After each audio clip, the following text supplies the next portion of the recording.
100% blind हूँ। मैं ready पटरी पे दुकान लगा रखी हूँ। मेरे एमसीडी और पुलिस वाला मांगता है पैसा, नहीं तो गाली गलौज करता है। मैं ब्लाइंड लेडी हूँ, मैं क्या करूँगी? मैं सरकार से व्यवस्था मांगती हूँ, अपना अधिकार लूँगी। दोस्तों नमस्कार, विकल्प वाणी सच्चाई की खोज में आपका स्वागत है। इस समय विकल्प वाणी की टीम दिल्ली के जंतर मंतर पे है। यहाँ पर देश भर से अलग अलग राज्यों से रेडी पटरी वाले अपनी मांगों को लेकर पहुँचे हैं। उनकी क्या मांगे हैं, वो क्यों यहाँ पर पहुँचे हैं, यही जानने विकल्प वाणी टीम यहाँ पहुँची है। इनसे बातचीत करेगी, इनकी समस्याओं को समझने की कोशिश करेगी। आप हमारे साथ बने रहिए। विकल्प वाणी सच्चाई की खोज। पहला सवाल मेरा ये है कि आज अखिल भारतीय सम्मान यात्रा करने की जरूरत क्यों पड़ी? ये मज़दूरों की मांग लंबे समय से पेंडिंग है और उनकी मुख्य मांगे हैं कि हर हाथ को काम दो, काम का पूरा दाम दो, बुढ़ापे में पेंशन और आराम दो। लेकिन हम सब जानते हैं कि जो उनके मकान हैं, मकान तोड़े जाते हैं, जो उनका काम है उनको काम से बेदखल किया जाता है, उजारा जाता है, हटाया जाता है। तो ना उनका काम सुरक्षित है, ना उनका घर और आवास सुरक्षित है।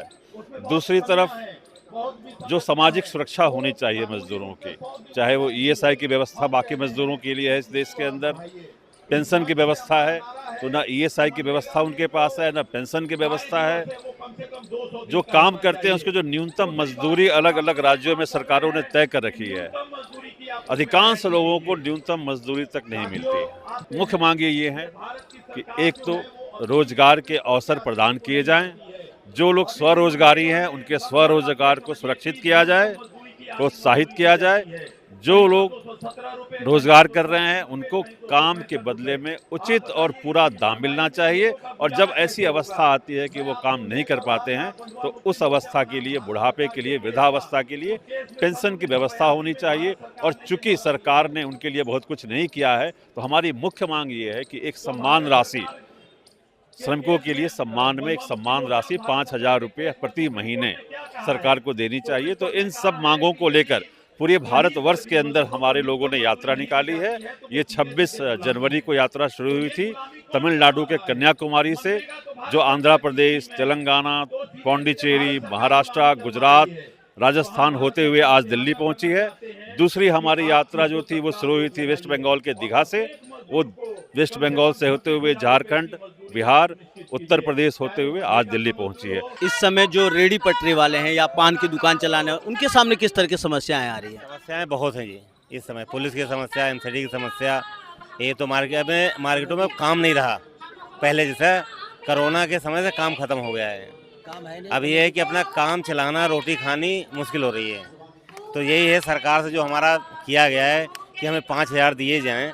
तो अगर ये 5,000 मिलते हैं तो काफ़ी हमारे को घर चल सके, सुरक्षा मिले हमें। कह रहे पुलिस वाले तंग करते, किस तरह का तंग करते हैं? तंग क्या करते हैं कि उनको पैसे देने पड़ते हैं, एमसीडी पैसे मांगती है, उनको पैसे दो, नहीं है तो मौके उखाड़ भी देते हैं, उठा ले जाते हैं, चलो जी फोटो ले।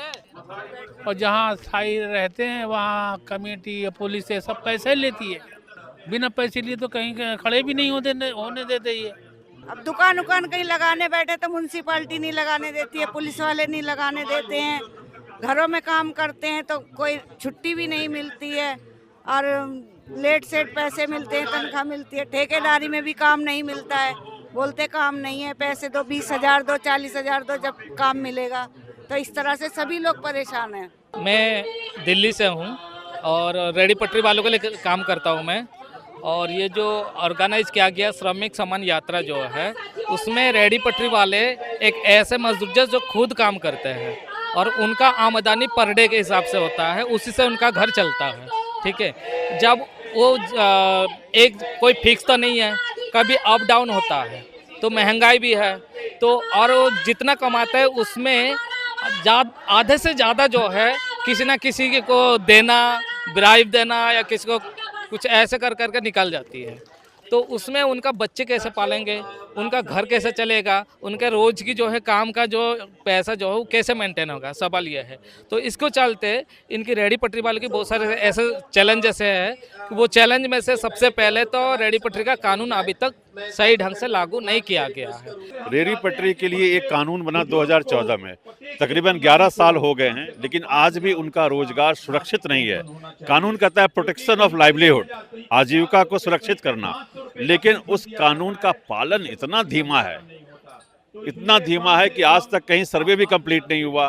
कानून कहता है पहले सर्वे कीजिए, जब तक सर्वे पूरा नहीं होता किसी को मत हटाइए, लेकिन हमने देखा कि सर्वे जहां हुए आधे अधूरे सर्वे हुए, सर्वे जहां हो गए उसके बावजूद हटाया जा रहा है। सर्वे के बाद इनको सर्टिफिकेट ऑफ वेंडिंग दी गई है, सर्टिफिकेट ऑफ वेंडिंग मिलने के बाद भी हटाया जा रहा है। तो कानून का पालन जिस प्रकार से हो रहा है वो कहीं ना कहीं अपनी दिशा से भटक रहा है। तो हमारी मांग ये है कि कानून को ठोस तरीके से और असली जमा पहनाते हुए उसका जो मूल रूप है कि स्ट्रीट वेंडर्स की आजीविका को, रोजगार को सुरक्षित करना, प्रोटेक्शन ऑफ लाइवलीहुड, उस दिशा में उस स्पिरिट से कानून लागू किया जाए। है रेहड़ी पटरी वाले होने के नाते कभी भी ऐसे प्राकृतिक आपदा हो जाती है, कोई ऐसे अनहोनी हो जाती है, तो उनके पास इतना बचत नहीं होता है। ऑलरेडी सरकार ने कोविड टाइम में इनको 10-10 हज़ार लोन दिया हुआ है।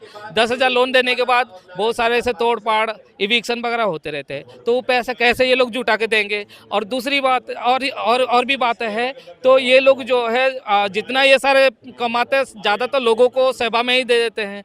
तो इसमें सरकार की जो है प्रावधान है कि ESI PF भी दिया जाए। और श्रमिक सम्मान निधि यात्रा में एक और बात है कि हमें जो है बुढ़ापे में एक श्रमिक सम्मान दो, 5,000 रुपया हमें पेंशन दो। एक सवाल और नज़र आता है, जैसे मौजूदा व्यवस्था जो है उसमें श्रमिकों का तो सम्मान या अधिकार कहीं नज़र नहीं आता, फिर हम सम्मान की बात कैसे कर रहे हैं? सम्मान की बात इसलिए कर रहे हैं क्योंकि इस देश ने किसानों को भी सम्मान दिया है, और आप देख रहे हैं कि चुनावों के समय कई लोगों ने, अभी हाल में दिल्ली में महिलाओं को भी सम्मान दिया जा रहा है। ये अच्छी बात है, किसानों को सम्मान मिले, महिलाओं को सम्मान मिले, और मजदूर तो पहला हकदार है सम्मान का, क्योंकि वही देश बनाता है, वही हमें और आपको सारी सुविधाएं देता है। ये सड़क, ये साउंड सिस्टम, ये माइक, सब तो मजदूरों का बनाया हुआ है। बगैर मजदूर के तो कुछ बन नहीं सकता। या तो भगवान बना रहा है या मजदूर बना रहा है। भगवान को हमने और आपने देखा नहीं है, मजदूर तो हमारे सामने है, हमारा भगवान वही है। भगवान का तो सम्मान होना ही चाहिए। दोस्तों, अभी आप लोगों ने श्रमिक सम्मान यात्रा में आए मजदूरों की बातों को सुना, उनके लीडरों की बातों को सुना। इन्होंने अपनी बातों में एक बात तो साफ रखी है, हिंदुस्तानी राज्य और उसकी सरकार और उसके संस्थान ये बात करते हैं, और बात करते हुए थकते नहीं हैं कि हम मजदूरों के सम्मान की बात करते हैं, हम मजदूरों के सम्मान की सुरक्षा करते हैं, हम उनके रोजी रोटी की सुरक्षा करते हैं। लेकिन इनकी बातों से साफ नज़र आता है कि आज के दौर में जब महंगाई आसमान छू रही है, जब रोज़गार असुरक्षित हो रहे हैं, उस दौर में जब यह अपनी आजीविका को चलाने के लिए छोटी मोटी रेहड़ियाँ लगाते हैं, तब इन्हें उजाड़ दिया जाता है, या तो रेहड़ी लगाने के लिए इनसे मोटी रकम वसूली जाती है। तो इससे साफ नज़र आता है कि जो मौजूदा व्यवस्था है मजदूरों के खिलाफ है, वो मजदूरों के अधिकारों की सुरक्षा नहीं करता। इस बारे में आप क्या सोचते हैं, आप क्या समझते हैं, कमेंट कीजिए और देखते रहिए विकल्प वाणी, सच्चाई की खोज।